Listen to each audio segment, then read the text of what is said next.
Welcome to Lecture 9 in this series on Acupoints for Massage Therapists.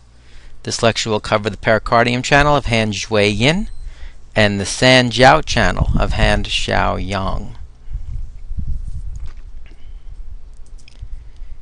We begin, as always, with a quick reminder, a look at what parts of the body are connected to the cutaneous region of Shui Yin, terminal Yin.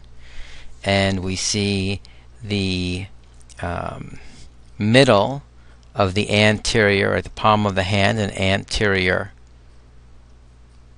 upper extremity, and then across the costal region, right under the breast, across the ribs. And we see on the lower extremity the region from the second toe anterior to the malleolus, or really from the big toe, the medial aspect of the big toe, anterior to the malleolus, and up the anteromedial portion of the lower extremity, crossing more towards posterior medial, and then covering the inguinal area and genital area. Okay, so the upper extremity, Shui Yin, is related to the pericardium channel. The lower extremity, Shui Yin, is related to the liver channel.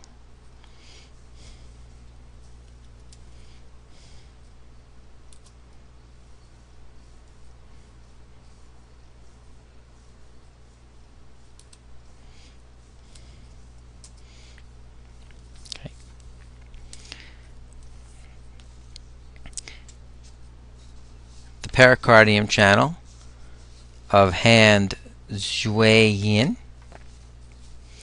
originates in the center of the chest, connects with the pericardium, and descends through the diaphragm to the abdomen, passing through the upper, middle, and lower jiao, the three jiaos, the San Jiao.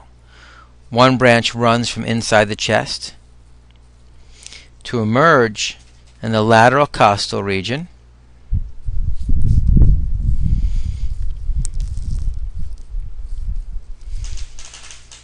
It arches over the axilla, right? Unlike the heart channel, which passes through the axilla, pericardium channel arches over the axilla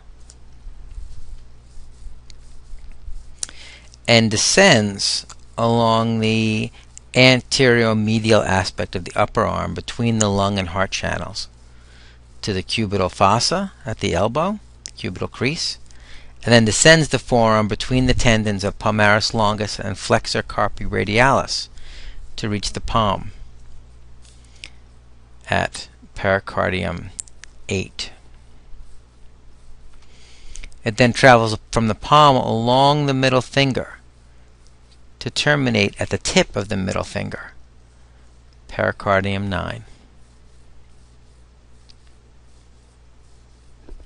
A branch arises, pericardium 8, and travels to the tip of the index finger.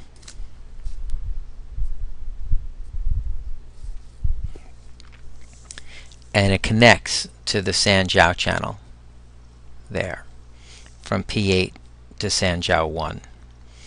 Okay, so we have the channel emerging in the center of the chest, a deep branch descending, right, connecting with the pericardium, then descending through the three jiaos, upper, middle, and lower. Then another branch moving laterally through the costal region, where it comes to the surface, the superficial portion of the channel, pericardium 1, arching over the axilla, down the anteromedial aspect of the arm, through the cubital crease, the anteromedial aspect of the forearm, to P8. One branch continues to the tip of the middle finger, and a branch from P8, which is a deep branch, travels along the radial aspect of the ring finger, fourth digit, to connect with San Jiao 1.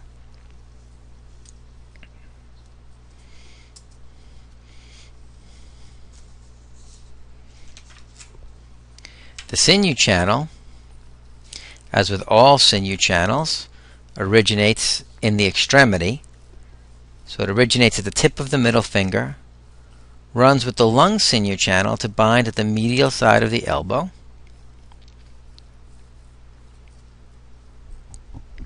follows the anterior medial side of the upper arm to below the axilla,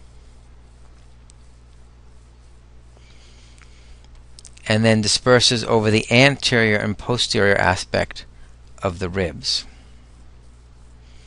There is a branch that enters the chest below the axilla and moves through, disperses through the chest, and binds into the diaphragm. Okay, so we see a connection to the diaphragm, to the ribs, to the axilla and the cubital crease, and a connection to traveling with the sinew channel of the lung.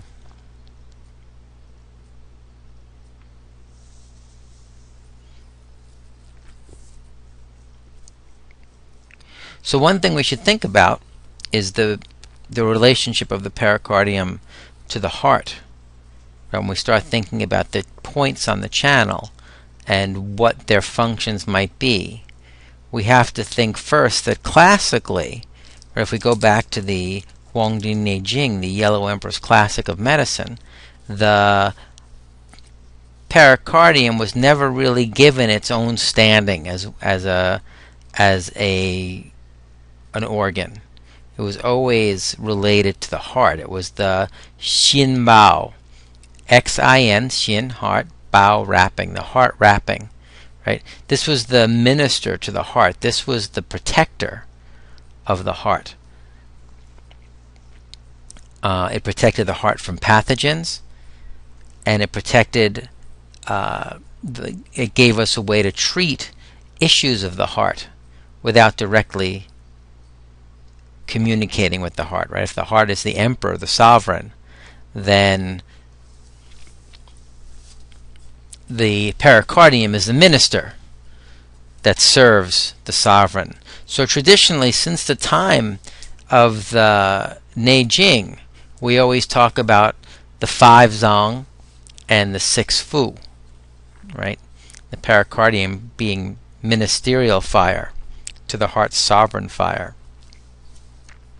If we look at page 369 in the Manual of Acupuncture by Peter Dedman and Mazen al-Khafaji, they recount a discussion between the Yellow Emperor and Qi Bo, his chief medical advisor.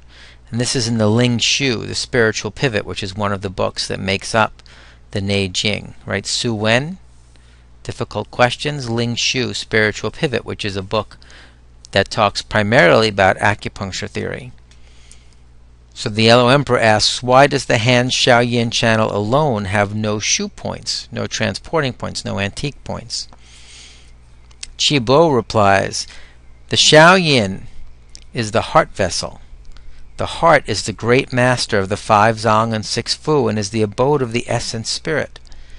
It stores so firmly that no pathogen can come to reside. If it does, then the heart will be injured and the spirit will depart. If the spirit departs, there is death.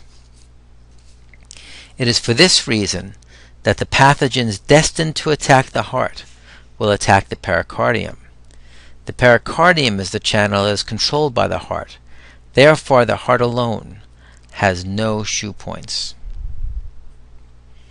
Again, that was page 369 in a Manual of Acupuncture, describing a conversation that was taken from the Ling Shu, part of the Yellow Emperor's Classic of Medicine.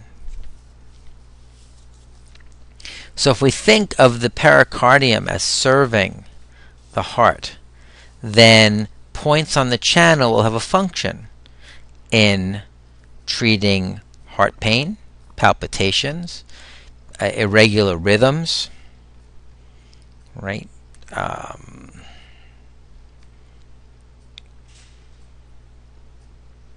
Then we can think of the course of the channel, so any upper, middle, or lower jiao issue may be treated by some of the points here. right?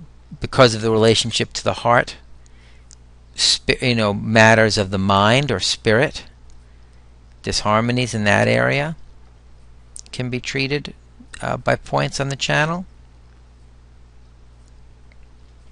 And as we said, the pericardium exists to protect the heart. No pathogens should be allowed to enter the abode of the spirit, right? So febrile diseases, right? And because the pericardium belongs to the fire element, we have to think about, heat being a primary thing that may affect it. And so that points on the channel can deal with clearing heat, dispelling heat, and correcting disharmonies caused by the heat pathogen. Let's look at some points. Okay, the entry point is pericardium 1. Our exit point is pericardium 8. Our she-clef point, pericardium 4. Our yuan source point, pericardium 7. Our Jing well is pericardium 9, related to wood. It's a yin channel after all. Our Ying spring point, pericardium 8, relating to fire. Shu stream, pericardium 7, relating to earth. Jing river, pericardium 5, relating to metal. And He, pericardium 3, relating to water.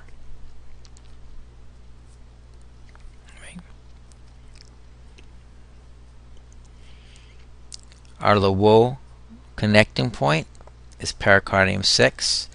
Interesting to note here that there is no, in the classics, no discussion of the Luo channel of the pericardium connecting to the hand Shao Yang channel or the Sanjiao channel. Right, we have a connection to Sanjiao through the primary channel, in that the deep branch of the primary channel passes through all three jiaos. We have our exit branch from pericardium 8 to Sanjiao 1 as a connection, and there's a connection through the divergent channel. But the Luo connecting channel does not connect the pericardium to the Sanjiao, but it does enter the heart and strengthens the connection between the heart and pericardium. That's something that's worth noting and thinking about. Our front move point is Ren 17. Our back shu point is urinary bladder 14. It is Zhui Yin Shu, UB 14.